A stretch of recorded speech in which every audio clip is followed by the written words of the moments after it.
तो स्टूडेंट्स ये अपने पास रिलेशन आ गया था केपी और केसी में, that KP equals to KC R T की पावर अपने पास क्या है, delta N G. G for gases है ना, डेल्टा एन जी क्या होता है आपके पास, moles of product minus moles of reactant. पहले प्रोडक्ट के मोल, फिर आपके पास माइनस करोगे रिएक्टेंट के मोल्स को, तो अपने पास क्या आएगा, डेल्टा एन आएगा। अब केपी और केसी हर एक रिएक्शन के लिए उन दोनों में क्या रिलेशन रहेगा, तो देखिएगा जैसे अपने पास एक रिएक्शन आ गई और अपने को कह दिया कि दैट इसके लिए केपी और केसी की वैल्यू बताओ कि सर केसी रिएक्शन कि अपने पास N2 है गैसेस में, O2 है गैसेस स्टेट में, और 2NO है वो भी गैसेस स्टेट में। अपने पास आ गया कि दैट इसके लिए आप क्या बताओ भैया, केपी और केसी में क्या रिलेशन है। तो अपन क्या कैलकुलेट करेंगे, अपन ये तो नहीं है कि केसी की वैल्यू दे रखी होगी तो कहीं जाके अपन केपी निकालेंगे, आर दे रखा होगा, टेम्परेचर दे रखा होगा तो ही दिखा सकते हैं कि क्या रिलेशन आ रहा है, ऐसा तो नहीं होता ना कभी। अपन देखेंगे delta n, delta N g देखेंगे अपन, डेल्टा एन जी देखेंगे तो इस रिएक्शन में डेल्टा एन जी होता है कि आपने को पता है कि delta N g equals to moles of product minus moles of reactant, ये डेल्टा एन जी। तो प्रोडक्ट के कितने मोल है अपने पास के, सर जी 2 मोल है प्रोडक्ट के, तो अपन ने लिख दिया भैया 2, माइनस में क्या कर देता हूं 2, तो डेल्टा एन की वैल्यू मेरे पास क्या आ जाती है, 0। डेल्टा एन की वैल्यू मेरे पास 0 आ जाती है, इस वैल्यू को मैं यहां अगर रखता हूं तो मेरे पास क्या आएगा, दैट केपी इक्वल्स टू के सी आर टी की पावर 0, और किसी की भी पावर अगर 0 हो उसकी वैल्यू कितनी हो जाती है, 1। यानी कि इस टाइप के रिएक्शन के लिए केपी और केसी एक दूसरे के क्या होते हैं, इक्वल होते हैं। अगर किसी रिएक्शन के लिए डेल्टा एन की वैल्यू 0 है, delta N means moles of product minus moles of reactant, delta N की वैल्यू अगर किसी केमिकल रिएक्शन के लिए 0 है तो उस रिएक्शन के लिए KP is always equal to the KC. KP और केसी की वैल्यू हमेशा एक दूसरे के क्या होगी, इक्वल। सर और कोई रिएक्शन ऐसी, तो देखिएगा H2 प्लस I2 से किसका फॉर्मेशन हो गया, अगर 2HI का गैस स्टेट में, तो इसके लिए भी डेल्टा एन की वैल्यू क्या रहती है अपने पास, 0। तो डेल्टा एन 0, तो डेल्टा एन 0 तो केपी और केसी क्या रहेगा, इक्वल रहेगा। क्या आपको कह दिया कि इस रिएक्शन के लिए केसी की वैल्यू 4 इंटू 10⁹ है, तो केपी की वैल्यू क्या होगी। तो अपने को कैलकुलेट करने की रिक्वायरमेंट नहीं है कि अपन फॉर्मूला लगाने लग जाते हैं KP equals to KC R T की पावर डेल्टा एन। अपने को पता है कि डेल्टा एन इस रिएक्शन के लिए कितना है, 0 है। डेल्टा एन 0 है तो केपी और केसी की वैल्यू हमेशा एक दूसरे के क्या रहेगी, इक्वल रहेगी। सेकंड कंडीशन देखते हैं अपन,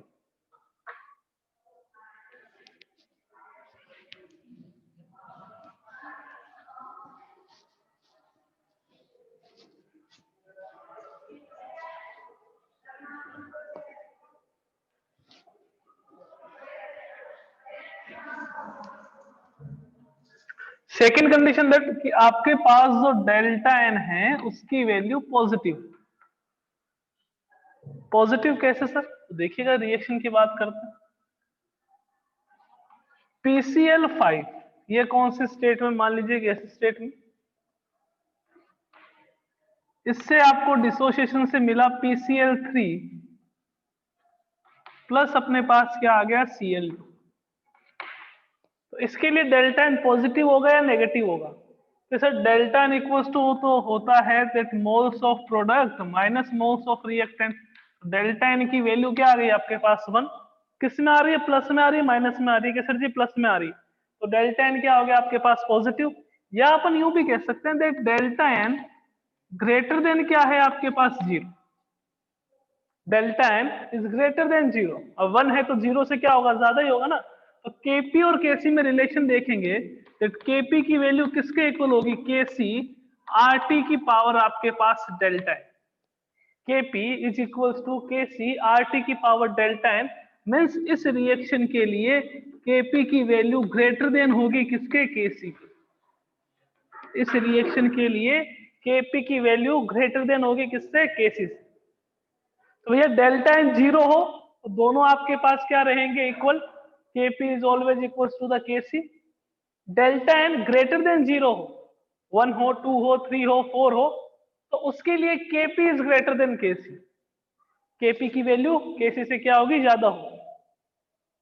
थर्ड कंडीशन आती है अपने पास कि फर्स्ट थी delta n equals to 0, second delta n equals to positive, and third condition अपने पास आएगी that delta n equals to negative.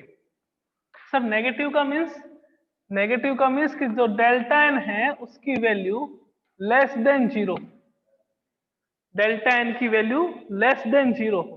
Sir कौन सी रिएक्शन के लिए, तो देखो N2 गैसेस स्टेट में प्लस 3H2 गैसेस स्टेट में, इससे किसका फॉर्मेशन होगा, 2NH3 का फॉर्मेशन हो। अमोनिया भी आपके पास कौन से स्टेट में, गैसेस स्टेट। रिएक्टेंट और प्रोडक्ट दोनों ही कौन से स्टेट में है, गैसेस स्टेट में। तो इस रिएक्शन के लिए अगर आप डेल्टा एन कैलकुलेट करते हो तो वो आपके पास क्या आएगा, 2-4। डेल्टा एन इक्वल्स टू 2-4, या डेल्टा एन इक्वल्स टू आपके पास क्या हो जाएगा, -2। डेल्टा एन की वैल्यू कितनी आ जाएगी, -2। तो Kp equals to Kc, RT की पावर आपके पास क्या आ गया, ये -2 आ गया। अब यहां पे -2 है तो अपने पास क्या होगा, Kp equals to Kc RT का स्क्वायर, या अपन इसको कैसे लिख सकते हैं, दैट Kp RT का स्क्वायर इक्वल्स टू अपने पास क्या होगा, Kc, या अपन यूं कहेंगे Kp is less than Kc। Kp is less than Kc। तो फर्स्ट कंडीशन थी जब डेल्टा एन की वैल्यू क्या थी, अपने पास 0 थी, तो डेल्टा एन इक्वल्स टू 0 हो तो Kp इज इक्वल्स टू क्या रहेगा, अपने पास Kc रहेगा। सेकंड कंडीशन, डेल्टा एन की वैल्यू पॉजिटिव। पॉजिटिव मीन्स कि डेल्टा एन की वैल्यू 0 से ज्यादा, value of delta n greater than 0। तो अपने पास रिएक्शन है PCl5 से PCl3 प्लस Cl2 का फॉर्मेशन हो रहा है। तो डेल्टा एन की वैल्यू 2-1 अपने पास क्या आ जाएगी, 1। और Kp की वैल्यू क्या आएगी, Kp equals to Kc RT की power delta n. Kp equals to Kc RT की पावर डेल्टा एन। तो इस कंडीशन में Kp की वैल्यू ज्यादा होगी किससे, Kc से। थर्ड कंडीशन, डेल्टा एन की वैल्यू क्या होगी, नेगेटिव। डेल्टा एन की वैल्यू नेगेटिव, तो डेल्टा एन क्या हो गया आपके पास, less than 0। Delta N less than 0 हो तो उस कंडीशन में Kc की वैल्यू हमेशा किससे ज्यादा होती है, Kp से। ठीक है ना, तो अपन ऐसे लिख सकते हैं,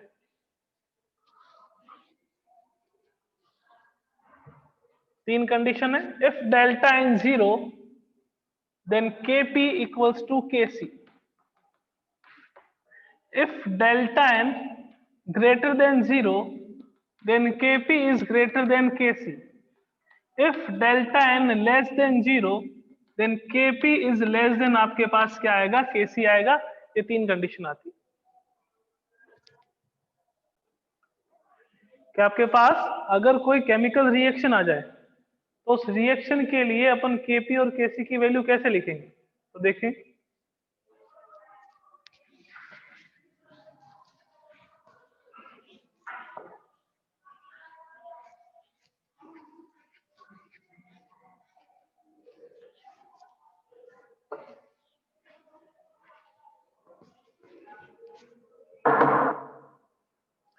जैसे आपके पास रिएक्शन है H2 gas plus I2 gas से किसका फॉर्मेशन हो रहा है, 2HI गैस का। Kc लिखना है इसका, तो Kc का फॉर्मूला क्या होता है, Kc equals to concentration of product upon concentration of reactant, यानी कि HI का square upon H2 and I2। Concentration of HI की power 2, concentration of H2 and concentration of I2। कह दे आपको इसके लिए Kp लिखना है, तो Kp कैसे लिखेंगे, Kp का फॉर्मूला क्या होता है कि सर जी, Kp का फॉर्मूला होता है concentration of partial pressure of product upon partial pressure of reactant. तो पार्शियल प्रेशर ऑफ प्रोडक्ट आपके पास क्या आएगा, PHI का square upon PH2 multiply by आपके पास क्या आ जाएगा PI। तो अगर इस रिएक्शन के लिए केसी पूछे तो अपन केसी कैसे लिखेंगे, HI का स्क्वायर H2I2, कंसंट्रेशन तो है, KP partial pressure of HI, partial pressure of H2, partial pressure of I2। आपके पास कोई केमिकल रिएक्शन आ गई तो दैट CaCO3 को डिकम्पोज करा आपने, यानी कि थर्मली डिकम्पोजिशन करते हैं इसका, तो आपको किसका फॉर्मेशन हुआ, एक तो कैल्शियम ऑक्साइड का प्लस किसका फॉर्मेशन हुआ, कार्बन डाइऑक्साइड गैस का। आपको कह दिया भैया इसके लिए आप क्या लिखो, केसी और केपी लिखो। तो केसी का फॉर्मूला अपने को पता है क्या होता है, that KC equals to concentration of product and concentration of reactant. ठीक है ना, concentration of product upon concentration of reactant, concentration of calcium oxide, concentration of carbon dioxide, concentration of calcium carbonate. आपको कह दे केपी लिखो, तो KP का formula क्या होता है, that partial pressure of the product upon partial pressure of the reactant. ऊपर आपके पास पार्शियल प्रेशर आएगा किसका, प्रोडक्ट का, नीचे किसका आएगा आपके पास, रिएक्टेंट का। तो भैया यहाँ पे ये सॉलिड है, ये गैस है, ये आपके पास सॉलिड है, ये सॉलिड है, ये सॉलिड है। सॉलिड का कभी प्रेशर नहीं होता, सॉलिड का प्रेशर नहीं होता है, ठीक है ना। तो प्रेशर किसका होगा, ओनली एंड ओनली CO2 का। तो केपी किसके इक्वल होगा आपके पास, CO2 के। अब मैंने कहा कि भैया आपके पास सॉलिड स्टेट में प्रेजेंट है ये, तो जो कैल्शियम कार्बोनेट सॉलिड स्टेट में है इसकी भी कंसंट्रेशन यूनिट होती है, और कैल्शियम ऑक्साइड जो सॉलिड स्टेट में है इसकी भी कंसंट्रेशन यूनिट होती है। तो केसी आपके पास क्या आएगा, केसी आएगा कंसंट्रेशन ऑफ CO2। केसी क्या आ जाएगा आपके पास, कंसंट्रेशन ऑफ CO2, और केपी क्या आ जाएगा आपके पास, PCO2, यानी कि partial pressure of carbon dioxide. कई कंपटीशन में कई बार क्वेश्चन पूछा हुआ है कि इस रिएक्शन के लिए केपी की वैल्यू बताइए। तो इस रिएक्शन के लिए केपी की वैल्यू क्या होगी, KP is equal to PCO2। अब कह देंगे कि इस रिएक्शन के लिए आप केसी और केपी में रिलेशन बताइए, what is the relation between the KP and KC for this reaction. तो क्या होगा इसका डेल्टा एन। तो इसके डेल्टा एन की अगर अपन बात करें तो इसका डेल्टा एन होगा 1। तो सर 1 कैसे, मैंने कहा डेल्टा एन हमेशा किसका लेना है, कि डेल्टा एन आपके पास गैसेस स्टेट का लेना है, डेल्टा एनजी है। अब गैसेस स्टेट में देखें तो ये आपके पास सॉलिड, ये आपके पास सॉलिड, 1 + 0 कितना हो गया आपके पास 1, यहां आपके पास क्या है 0। तो सर 0 मीन्स गैसेस स्टेट में रिएक्टेंट है ही नहीं, ये कौन सी स्टेट में है, सॉलिड में। तो रिएक्टेंट के मोल्स कितने लेंगे अपन, 0 लेंगे। यहाँ पे आपके पास एक प्रोडक्ट जो सॉलिड स्टेट में है, दूसरा प्रोडक्ट जो है वो गैसेस स्टेट में है, तो इसका मीनिंग ही नहीं है कुछ। तो 1 + 0 कितना हो गया आपके पास 1। तो डेल्टा एन की वैल्यू क्या आ रही है, पॉजिटिव, यानी कि इस रिएक्शन के लिए केपी की वैल्यू ग्रेटर देन होगी किससे, केसी। सॉलिड की कंसंट्रेशन हमेशा कितनी होती है, 1 होती है। तो CaCO3 की कंसंट्रेशन 1, CaO की कंसंट्रेशन 1। तो Kc किस पे डिपेंड करेगा, कंसंट्रेशन ऑफ CO2 पे, है ना। Kp किस पे डिपेंड करेगा, Kp डिपेंड करेगा PCO2 पे, यानी कि पार्शियल प्रेशर ऑफ CO2 पे डिपेंड करेगा। तो ये Kp की वैल्यू आ गई, ये Kc की वैल्यू आ गई। ऑप्शन आते हैं कई बार क्वेश्चंस में कि इस रिएक्शन के लिए आप Kp बताओ या Kc बताओ। पहला ऑप्शन ये दे दिया, कौन सा, कि पहला ऑप्शन दे दिया केपी के लिए आपको कि KP equals to PCAO multiply by PCO2 upon PCaCO3। हमें सर ने बताया हुआ है कि केपी क्या होता है, partial pressure of product upon partial pressure of reactant. पहला ऑप्शन दिखा, टिक मार दिया इसको कि ये सही होगा। तो मैंने कहा, मेरी बात ही नहीं सुनी, खुद कह रहे हो partial pressure of product upon partial pressure of reactant. Solid का कभी प्रेशर नहीं होता है, प्रेशर किसका होगा अपने पास, हमेशा गैसेस। तो यहाँ पे गैस जो है वो लेंगे, तो पार्शियल प्रेशर किसका होगा आपके पास, कार्बन डाइऑक्साइड। ओके, तो अपन ऐसे केपी और केसी लिखते हैं रिएक्शंस के लिए।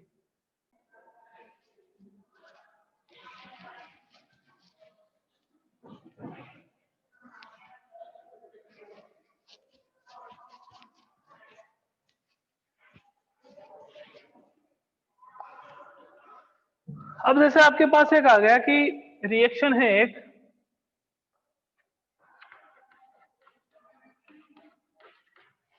CH3COO C2H5। टेंशन मत लेना, IUPAC नहीं पूछूंगा इसका ना। CH3COO C2H5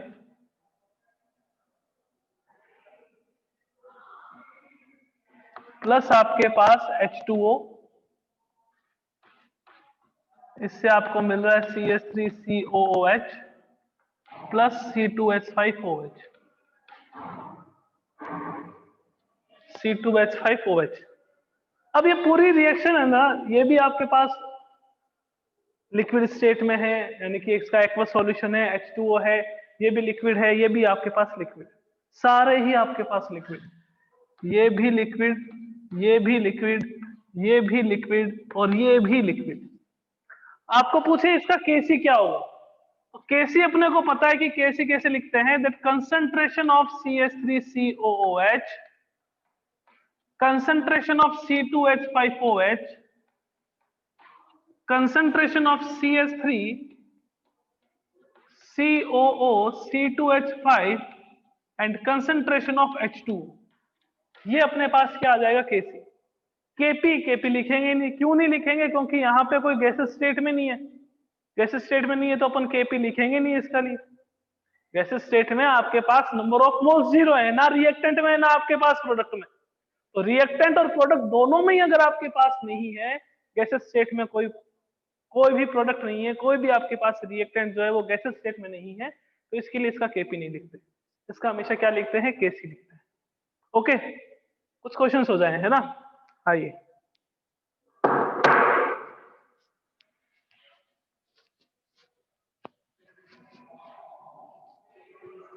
कि आपके पास एक रिएक्शन है A प्लस बी, इससे C प्लस डी का फॉर्मेशन हो रहा है। A प्लस बी है, रिएक्टेंट है, C प्लस डी का फॉर्मेशन हो रहा है। इसके लिए अगर Kc की वैल्यू K1 है, Kc is equals to K1, then what is the value of equilibrium constant for this reaction? इस रिएक्शन के लिए जो Kc आएगा उसकी वैल्यू क्या हो।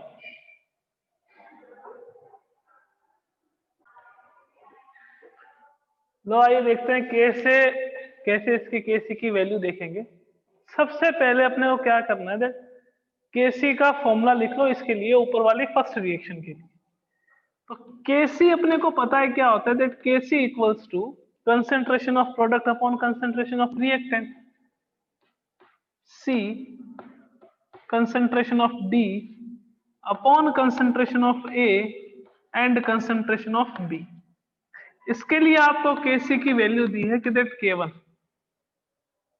है ना। नेक्स्ट देखेंगे सेकंड रिएक्शन के लिए Kc डैश। अगर आप इसके लिए देखते हो तो Kc कैसे लिखोगे, दैट कंसेंट्रेशन ऑफ प्रोडक्ट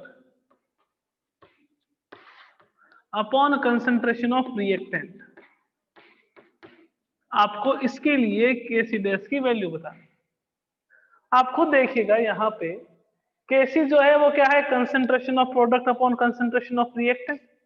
यहाँ पे ऊपर क्या आ रहा है, that concentration of C, concentration of D, नीचे क्या आ रहा है, concentration of A, concentration of B।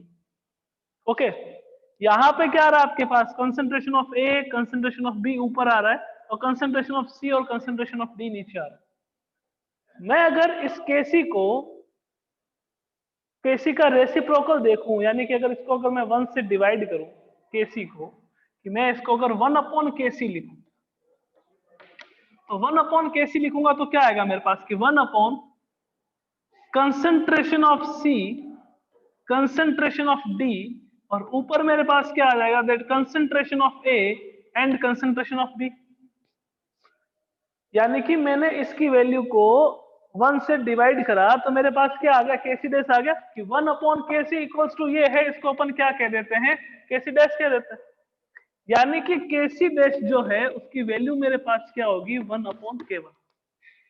Value क्या आ जाएगी मेरे पास, 1 अपॉन K1। एक बार दोबारा एक्सप्लेन कर देते हैं कि Kc इक्वल्स टू, अपने को पता है क्या होता है, दोनों के लिए Kc लिखना है, इसके लिए भी लिखना है, इसके लिए भी लिखना है। Kc इक्वल्स टू क्या होता है, that concentration of product upon concentration of reactant.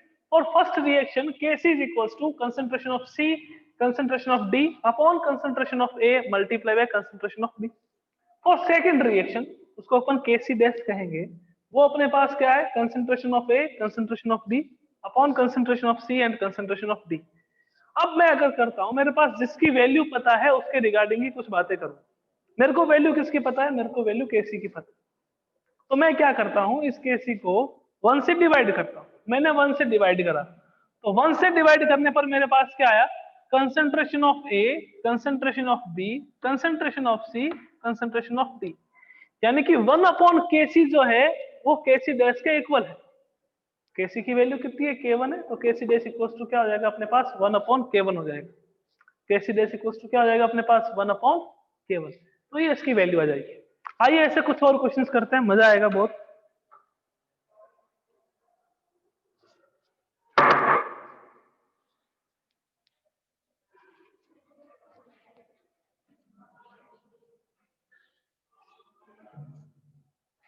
Reaction है अपने पास H2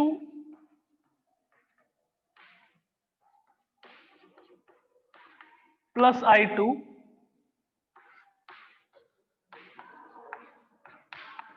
उससे 2HI का फॉर्मेशन हो रहा है। ओके, इसके लिए अपने को Kp गिवन, वो कितना है? 49। Kp कितना है अपने पास? 49। अपने को क्या बताना है?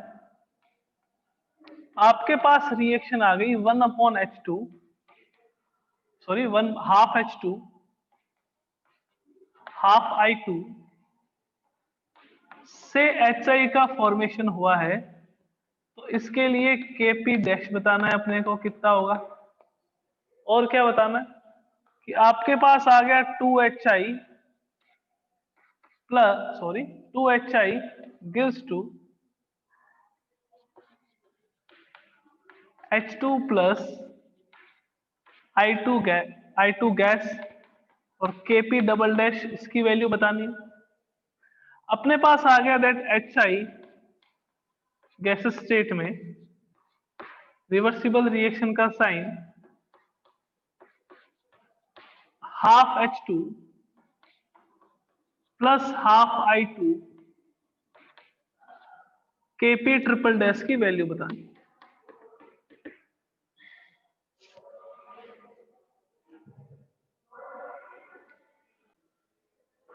अपन बात करते हैं सबसे पहले फर्स्ट रिएक्शन की। लेकर फर्स्ट रिएक्शन क्या कहती है? That half H2 plus half I2, इससे किसका फॉर्मेशन हो रहा है? HI का फॉर्मेशन। इसके लिए पहले मैं Kp लिखूंगा। Kp है ना, डैश की बात नहीं कर रहा, Kp लिखूंगा पहले मैं। तो Kp मेरे पास कितना आएगा? That Kp equals to HI का स्क्वायर अपॉन मेरे पास क्या आएगा? H2 and I2। इसकी वैल्यू मेरे पास कितनी आ रही है कि सर इसकी वैल्यू आपने लिखी है 49। ठीक है, अब मैं Kp डैश देखता हूं, तो मेरे पास Kp डैश की वैल्यू कितनी आती है? Kp लिख के देखना है, अपने को आता है कैसे लिखते हैं, है ना। Kp डैश की बात करता हूं, क्या है? हाफ H2 हाफ I2 और HI। कंसेंट्रेशन ऑफ HI, अरे अरे कंसेंट्रेशन लिख दिया मैंने, प्रेशर लिखना था, सॉरी सॉरी, प्रेशर लिखना था, प्रेशर लिखेंगे। P HI का स्क्वायर अपॉन अपने पास क्या आएगा? PH2 मल्टीप्लाई बाई क्या आएगा अपने पास? PI2। इसकी वैल्यू कितनी गिवन है? 49। Kp डैश की बात करें तो ये आपके पास क्या है? PHI अपॉन PH2 की power half multiply by PI2 की पावर हाफ। ठीक है, दोनों में क्या रिलेशन? आप ये देखो कि मैं अगर Kp का रूट कर देता हूं, Kp का स्क्वायर रूट कर देता हूं, कि मैं अगर इसको रूट Kp लिखूं, तो रूट Kp अगर मैं इसको लिख देता हूं तो मेरे पास क्या आएगा? मेरे पास आएगा PHI अपॉन PH2 की power half multiply by PI2 की power half. PHI upon PH2 की पावर हाफ PI2 की पावर हाफ, मैं इसको रूट में कर रहा हूं। तो रूट में करते ही इसकी वैल्यू भी आपके पास क्या आएगी? रूट में आएगी, दैट रूट 49। और रूट 49 की वैल्यू अपने पास कितनी होती है? 7। तो देखो Kp डैश और रूट Kp एक दूसरे के इक्वल है। अपन इसको ऐसे लिख सकते हैं, that Kp dash equals to root Kp। अब Kp की वैल्यू कितनी है? 49, तो Kp डैश की वैल्यू आपके पास कितनी हो जाएगी? 7। तो इसकी वैल्यू तो अपने पास कितनी आ गई कि सर 7 आ गई। नेक्स्ट देखते हैं अपन अब।